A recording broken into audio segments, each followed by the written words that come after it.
Good morning student, कैसे हो? आगे कल जो अपन ने पढ़ा था उससे आगे स्टार्ट करें। कल अपन ने फेज स्पेस पढ़ लिया, वो अपने पास माइक्रो एंड मैक्रो स्टेट पढ़ लिया, सूक्ष्म एवं स्थूल अवस्था। उसके आगे अपन ने जो कला निर्देशाकाश पढ़ा था, ठीक है, उस पे डिपेंड है। क्वेश्चन करते हैं, प्रॉब्लम क्वेश्चन। देखो क्वेश्चन है अपने पास कि एक एम द्रव्यमान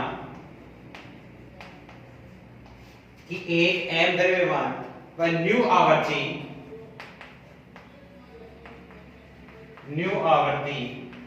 का एक एम द्रव्यमान व न्यू आवृत्ति का simple harmonic oscillator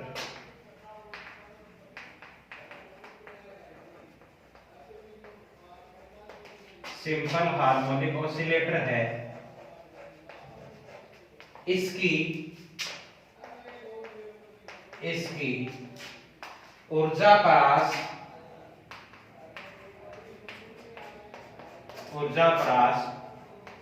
0 to E, इसकी ऊर्जा परास 0 to E तथा E to डेल्टा E या DE में कला कोष्ठिकाओं की संख्या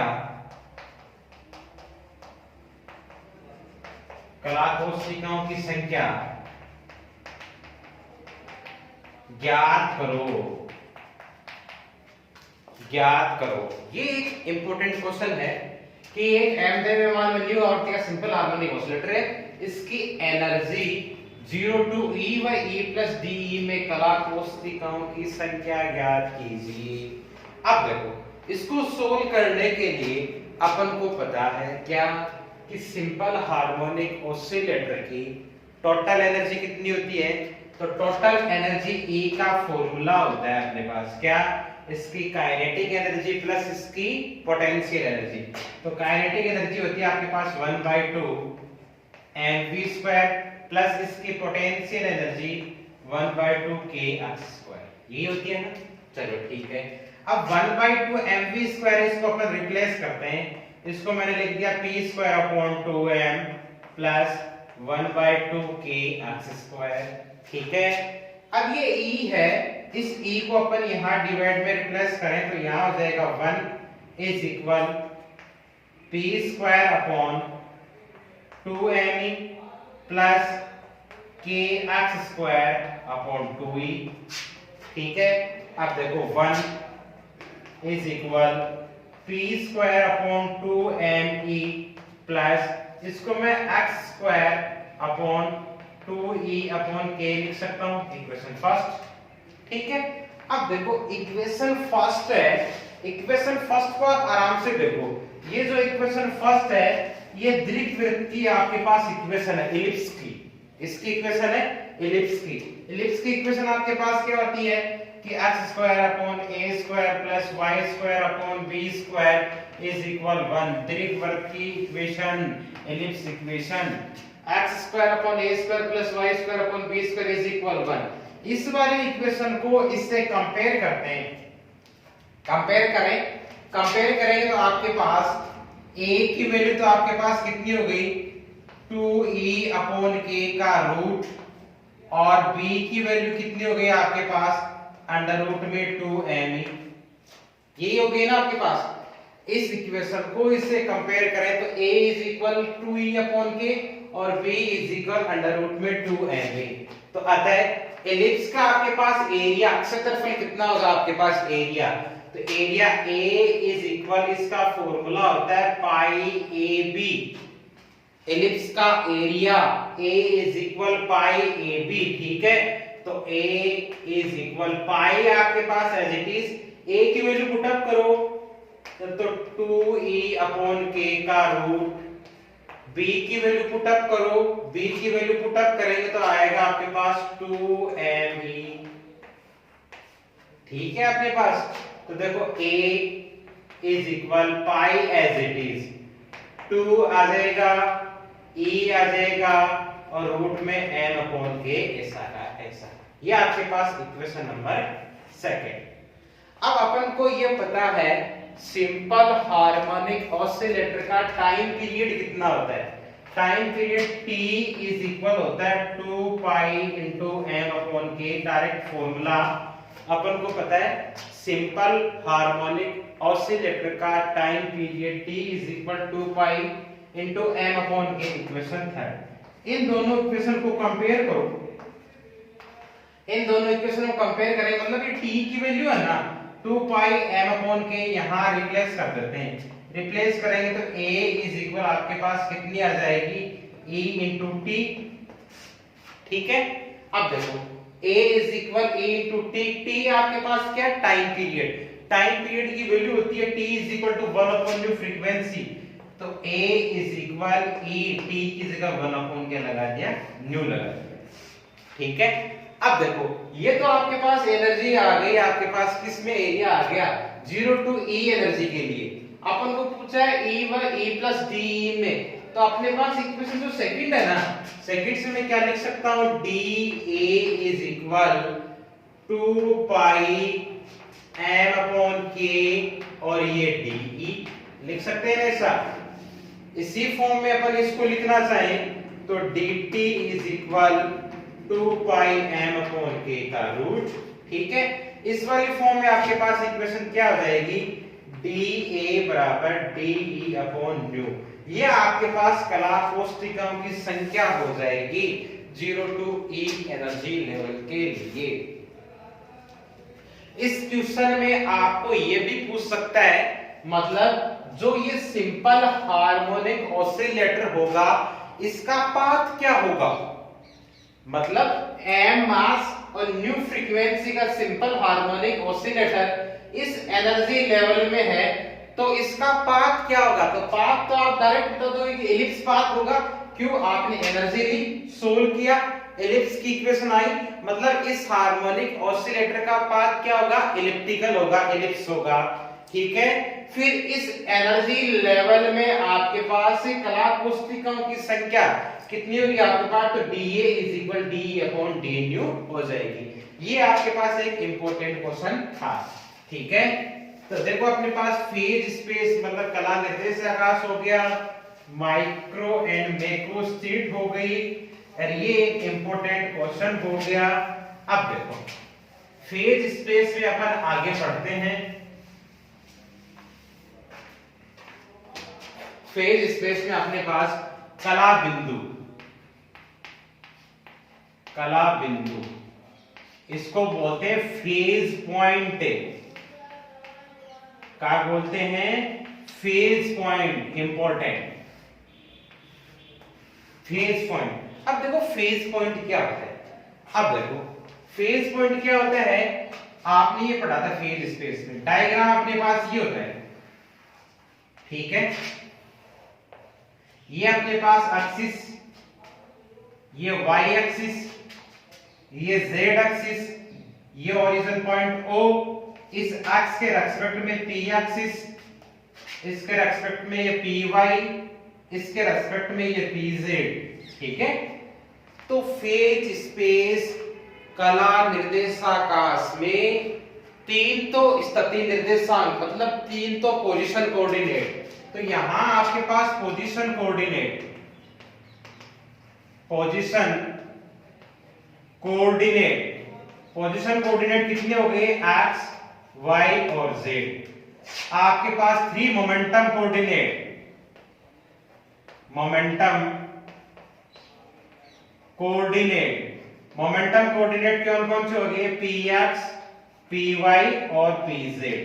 अब देखो तो फेज पॉइंट क्या होता है कि फेज स्पेस में जो आपके पास तीन तो पोजीशन कोऑर्डिनेट और 3 मोमेंटम कोऑर्डिनेट मतलब टोटल 6 कोऑर्डिनेट, इन 6 कोऑर्डिनेट के द्वारा किसी सिस्टम या किसी निकाय में किसी कण की स्थिति का अध्ययन किया जाता है। इन निर्देशांकों को ही अपन फेज पॉइंट बोलते हैं। आया समझ में कि फेज स्पेस में आपके पास 3 तो स्थिति निर्देशांक और 3 संवेग निर्देशांक ये 6 निर्देशांकों के द्वारा किसी निकाय में उपस्थित कण की स्थिति का पता लगाया जा सकता है, उसे अपन क्या बोलते हैं, फेज पॉइंट बोलते हैं। और ये फेज पॉइंट आपके पास क्या हो गया, x y z, p x p y और पी जेड हो गया। ये आपके पास एक छोटी सी डेफिनेशन होगी फेज पॉइंट की। किसकी हो गई, फेज पॉइंट की। अब देखो अगला टॉपिक है अपने पास उष्मागतिक प्रायिकता। उष्मागतिक प्रायिकता, ठीक है, इसको बोलते हैं थर्मोडायनेमिक्स,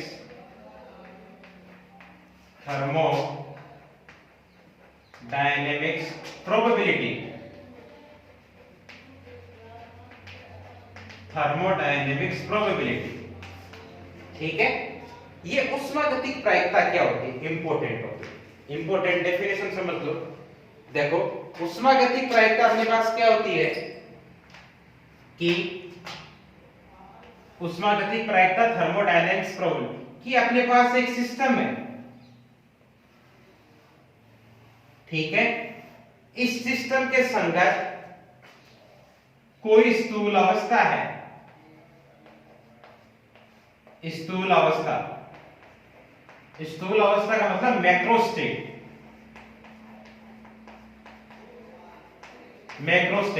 तो किसी निकाय या किसी सिस्टम की स्थूल अवस्था के संगत संभावित या पॉसिबल सूक्ष्म अवस्थाओं की संख्या को, सूक्ष्म अवस्थाओं की संख्या, सूक्ष्म अवस्था का मतलब माइक्रोस्टेट की संख्या को उष्मागतिक प्रायिकता कहते हैं। उष्मागतिक प्रायिकता थर्मोडायनेमिक्स प्रोबेबिलिटी क्या होती है, किसी निकाय के स्थूल अवस्था मतलब मैक्रोस्टेट, किसी निकाय के मैक्रोस्टेट के करस्पॉन्डिंग पॉसिबल माइक्रोस्टेट की संख्या को ही उष्मागतिक प्रायिकता कहते हैं। हिंदी में किसी निकाय के स्थूल अवस्था के संगत संभावित सूक्ष्म अवस्थाओं की संख्या को उष्मागतिक प्रायिकता कहते हैं। यह तो इसकी डेफिनेशन हो गई। उसके बाद में देखो इंपॉर्टेंट, उष्मागतिक प्रायिकता को W से रिप्रेजेंट करते हैं। किससे रिप्रेजेंट करते हैं, W से। तो उष्मागतिक प्रायिकता W is equal total number of possible state n factorial upon प्रत्येक कला कोशिकाओं की संख्या n1 का फैक्टोरियल, n2 का फैक्टोरियल अप टू nn का फैक्टोरियल। ये फॉर्मूला होता है उष्मागतिक प्रायिकता कैलकुलेट करने का। उष्मागतिक प्रायिकता मतलब total number of possible state macro n factorial upon संभावित micro state n1 n2 up to n factorial. अब देखो इस डेफिनेशन के करस्पॉन्डिंग अपन एक एग्जांपल लेके सोल्व करेंगे। फॉर्मूला आपके पास ये रहेगा, एग्जांपल देखो अपने पास फॉर्मूला आपको क्या लिखवा दिया, W probability is equal n factorial upon n1 का फैक्टोरियल, n2 का फैक्टोरियल अप टू nn का फैक्टोरियल। ये तो देखो इसका हो गया फॉर्मूला, ठीक है। अब देखो इस टॉपिक को अपन एक एग्जांपल के द्वारा सोल्व करते हैं। एग्जांपल को सोल्व करने के लिए अपने पास 4 बॉल हैं, मतलब 4 गेंद है। इन 4 गेंद को 2 बॉक्स में, बॉक्स ए और बॉक्स बी में सेट करना है। अपन को ये नहीं पता है कौन से बॉक्स में कौन सी गेंद है और कौन से बॉक्स में कितनी गेंद है। तो अपन को पॉसिबल, अपन को तो ये तो पता चल गया कि माइक्रोस्टेट कितनी है, माइक्रोस्टेट तो कितनी है, 4 है। अब इसके करस्पॉन्डिंग माइक्रो सूक्ष्म अवस्था कितनी मिलेगी, तो देखो अपन ये कह सकते हैं कि इस बॉक्स में भी क्या होगी 4 गेंद और इस बॉक्स में 0, ठीक है। इस बॉक्स में मान लो कि 3 गेंद, इस बॉक्स में होगी 1 गेंद, इस बॉक्स में 2 गेंद और इस बॉक्स में भी 2 गेंद, ठीक है। और कौन सी पॉसिबल स्टेट बन सकती है, ये बन सकती है कि इसमें तो 1 गेंद, इसमें 3 गेंद और इसमें 0 गेंद और इसमें 4 गेंद, ये 5 1 2 3 4 5 पॉसिबल सूक्ष्म अवस्था बन गई ना। स्थूल अवस्था मतलब मैक्रो स्टेट तो अपने पास कितनी थी 4 थी। इसके करस्पॉन्डिंग माइक्रो स्टेट, तो माइक्रो स्टेट अपन ने ग्रुप बना लिया मतलब 4 0 3 1 2 2 1 3 0 4। इसके अलावा कोई सेट और नहीं बन सकता। इसका मतलब अपने पास सूक्ष्म अवस्थाओं की संख्या कितनी हो गई 5 हो गई। अब देखो ये वाली वैल्यू अपन इस वाले फॉर्मूले में निकालते हैं। फॉर्मूले में लगाए तो देखो case first is equal n factorial, n में तो सब में मतलब वैल्यू कितनी है 4 फैक्टोरियल अपॉन, अब देखो केस फर्स्ट में अपने पास वैल्यू कितनी है n1 की 4 n2 की 0, तो 4 फैक्टोरियल इनटू 0 फैक्टोरियल। इसको सोल्व करो, 4 फैक्टोरियल आपके पास 4 into 3 into 2 into 1 upon 4 into 3 into 2 into 1, 0 factorial की वैल्यू 1 होती है आपके पास, तो ये आपके पास वैल्यू कितनी आ गई 1 आ गई, ठीक है। केस सेकंड में देखो n फैक्टोरियल की वैल्यू 4 ही है अपॉन, केस सेकंड में देखो n1 की वैल्यू 3 फैक्टोरियल और n2 की वैल्यू 1 फैक्टोरियल। सोल्व करो तो 4 इंटू 3 इंटू 2 इंटू 1 अपॉन 3, तो 3 इंटू 2 इंटू 1 इंटू 1, ये कितना हो गया आपके पास 4 आ गया, ठीक है। केस थर्ड लेते हैं अपन। थर्ड केस में n की वैल्यू तो अपने पास 4 फैक्टोरियल और डिवाइड में कितना अपने पास 2 और 2 है ना, तो 2 फैक्टोरियल और 2 फैक्टोरियल, तो ये हो गया 4 into 3 into 2 into 1 upon 2 into 1 और 2 इंटू 1, ये अपने पास कितना हो गया 2 फैक्टोरियल, 2 इंटू 1 2 इंटू 1, तो ये अपने पास कितना हो गया 4, 4 से 4 कैंसिल आउट, कितना हो जाएगा, कितना हो जाएगा, तो 2 फैक्टोरियल सोल्व कर लो अपने पास, तो ये हो गया 4 4, ये कितना हो गया 6, ठीक है। केस 4 में अपने पास पॉसिबल स्टेट कितनी है 1 और 3, तो 4 फैक्टोरियल अपॉन 1 का फैक्टोरियल और 3 का फैक्टोरियल वही आ जाएगा, तो इसकी वैल्यू भी कितनी आ जाएगी 4 आ जाएगी, ठीक है। और लास्ट वाला केस अपने पास कितना है केस फिफ्थ, तो 4 फैक्टोरियल अपॉन कितना है 0 और 4, 0 और 4 फैक्टोरियल, इसकी वैल्यू कितनी आ जाएगी 1 आ जाएगी। तो ये आपके पास ऊष्मागतिक प्रायिकता या थर्मोडायनेमिक्स प्रोबेबिलिटी हो गई।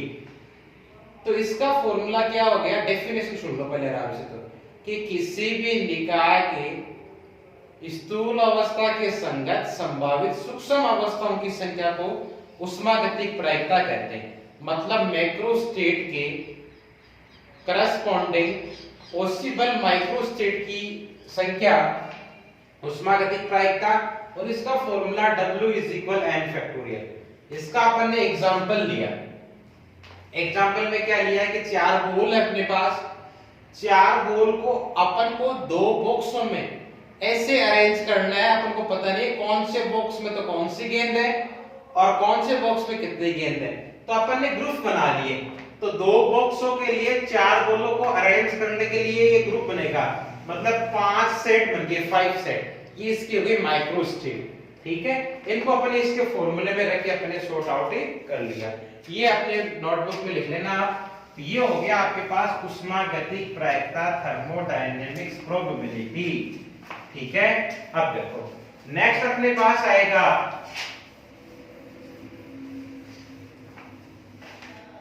Volume of phase space, volume of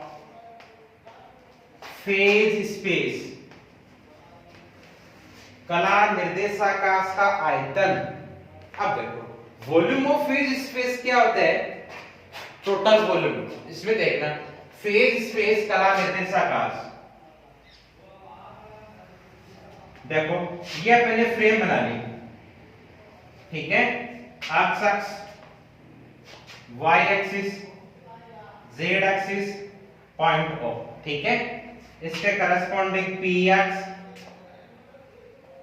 P y और पी जेड, ठीक है। अब देखो टोटल कोऑर्डिनेट अपने पास कितना हो गया, ठीक है, तो टोटल कोऑर्डिनेट अपने पास ये हो गया x, y, z, p x, p y और पी जेड, ठीक है। इनको मैं एक साथ लिखना चाहूं तो देखना total volume element tau is equal x p x, y p y, z p z, ठीक है। From according to uncertainty principle, uncertainty principle से अपन ये जानते हैं कि x p x is approximate equal h, y py is approximate equal h, z pz is approximate equal h। Value put up कर दो तो τ is equal h into h, तो τ is approximate equal कितना आ गया h क्यूब के। मतलब volume of आपके पास phase space या फेज पॉइंट, इनका आपके पास वॉल्यूम किस ऑर्डर का हो जाएगा, आपके पास h क्यूब का। h यहाँ पे आपके पास कांस्टेंट वेरिएबल, अनसर्टेनिटी प्रिंसिपल वाला, ठीक है। तो τ is equal x y z p x p y p z, और इनको अपन ने अरेंज करके एक साथ लिख दिया x p x, y p y, z p z. Uncertainty principle, ये देखो फॉर्मूला है, इसमें आपके पास h cross by 2 is greater than equal होता है, लेकिन कंफ्यूजन हो आपको नहीं होना, ओनली मैथमेटिकल वैल्यू चेंज होती है इसमें, तो वैल्यू लगा दी h क्यूब, तो ये h क्यूब के ऑर्डर का आपके पास यहाँ होता है। अब देखो यहाँ अपन अलग अलग डायग्राम बनाए, देखना पोजीशन का अलग, मोमेंटम का अलग, तो आपके पास डायग्राम कैसे हो जाएगा, देखना ये आपके पास फ्रेम, ठीक है, ये एक्सिस, ये वाई एक्सिस, ये जेड एक्सिस। पहले अपन पोजीशन का बनाते हैं, ये पोजीशन का कोई सिस्टम लिया, ठीक है, पोजीशन ये कोई सिस्टम, और ये सिस्टम में आपके पास मूव ओरिजिन पॉइंट ओ, ठीक है, ये आपके पास वाई एक्सिस हो गई, ये आपके पास एक्सिस हो गई, और ये आपके पास है जेड एक्सिस, ठीक है। ये तो आपके पास हो गया पोजीशन का, पोजीशन स्थिति का। सिमिलरली अपन मोमेंटम संवेग का बनाएं, संवेग का बनाएंगे तो ये आपके पास x y z origin o, वही अपन यहाँ पे एक सिस्टम ले लें, ये अपन ने सिस्टम लिया, सिस्टम में यहाँ पे इस वाले में तो अपन ने पोजीशन कोऑर्डिनेट लिया है, यहां अपन क्या लेंगे मोमेंटम कोऑर्डिनेट। तो ये आपके पास ये p एक्सिस हो जाएगा, आपके पास ये py और ये pz, ये आपके पास हो गया मोमेंटम का संवेग, ठीक है। अपन अब देखो यदि अपन को इंडिविजुअल देखना है तो अपन में इसमें से किसी भी एक कोऑर्डिनेट की वैल्यू टाइम के रेस्पेक्ट में चेंज होती है पार्टिकल मोशन की फॉर्म में, और इनमें से किसी भी एक कोऑर्डिनेट की वैल्यू टाइम के रेस्पेक्ट में चेंज नहीं होती, पार्टिकल कौन से पोजीशन में होगा, रेस्ट में होगा। ये आपके पास मोमेंटम में पार्टिकल मूविंग कर रहा है तो उसका मोमेंटम चेंज होगा, और पार्टिकल मूविंग नहीं कर रहा तो आपके पास मोमेंटम में कोई चेंज आपके पास नहीं होगा। तो यहां तक देखो आपने इस वाले यूनिट में अब इंपॉर्टेंट अपन ने देख लिया। एक तो देखो आपके पास ये फेज स्पेस, कला निर्देशाकाश इंपॉर्टेंट है, इसको अपनी नोटबुक में लिख लेना, कोई डाउट हो तो कमेंट में या कॉल करके या मैसेज करके पूछ लेना। Phase space important. एक दूसरा आपको बताया माइक्रो एंड मैक्रो स्टेट, ये इंपॉर्टेंट है। और तीसरा अभी आपने पढ़ा है थर्मोडायनेमिकल प्रोबेबिलिटी, थर्मोडायनेमिकल प्रोबेबिलिटी। ये छोटे छोटे इंपॉर्टेंट डेफिनेशन है, इसको अपने दिमाग में सेट करना। फेज स्पेस डायरेक्ट अपने इसे लिंक में होना चाहिए। फेज स्पेस मतलब 6 डायमेंशनल स्पेस होता है, सीधी सी बात, ठीक है। माइक्रो एंड मैक्रो, माइक्रो को तो अपन प्रैक्टिकली देख लेते हैं, मैक्रो को तो प्रैक्टिकली देख लेते हैं, माइक्रो को अपन प्रैक्टिकली नहीं देख सकते, ठीक है। वही आपको एग्जांपल बताया था कि एक बॉक्स में 2 गेंद हैं, ये तो हो गई मैक्रो स्टेट, और एक बॉक्स में एक हरी एक ब्लैक गेंद है, ये आपके पास क्या हो गई माइक्रो स्टेट, ठीक है। थर्मोडायनेमिकल प्रोबेबिलिटी आपको बता दिया कि आपके पास इसको W से रिप्रेजेंट करते हैं, और किसी निकाय के स्थूल अवस्था के संगत सूक्ष्म अवस्था के संगत को अपन क्या बोलते हैं, थर्मोडायनेमिक प्रोबेबिलिटी बोलते हैं। ये आपके पास इंपॉर्टेंट है। बाकी जो नेक्स्ट टॉपिक है, नेक्स्ट टॉपिक को अपन नेक्स्ट क्लास में पढ़ेंगे। इन 3 टॉपिक में जो भी आपको कोई एरर है वो आप पूछ लेंगे, वो आपको समझा दिया जाएगा। जैसे अपनी क्लासेस हो ऑफलाइन स्टार्ट हो गया, आपको नोट्स सेंड कर देंगे, और फिर भी मैं आपको पीडीएफ सेंड कर दूंगा, ठीक है। Okay, thank you.